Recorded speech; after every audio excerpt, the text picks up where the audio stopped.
Les lumières du show de l'élection présidentielle viennent de s'éteindre. Le rideau est baissé.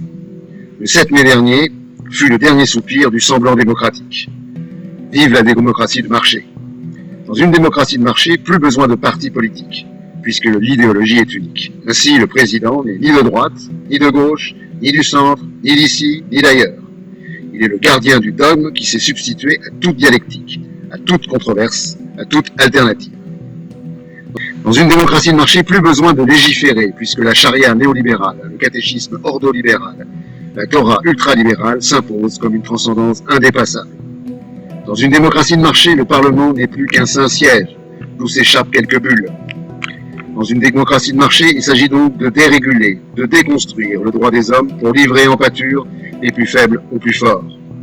Dans une démocratie de marché, les humains disparaissent au profit des acteurs économiques, des variables d'ajustement, des charges et coûts, des ressources de la productivité et de la rentabilité. Les humains ne comptent plus, ils sont comptés. Dans une démocratie de marché, un régime présidentiel, le président est un comptable à 2 neurones, profit, coût. Il rend les comptes au capital, dernière instance où tout se juge à l'aune de l'accumulation.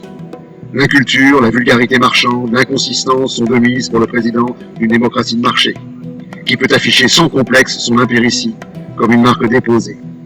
Dans une démocratie de marché, il y a ceux, peu nombreux, qui profitent. Il y a des complices, qui pensent pouvoir attraper quelques miettes tombées des tables du banquet, et il y a les autres, tous les autres, du manant asservi, qui n'attendent que leur heure, ne sachant plus qu'elle existe.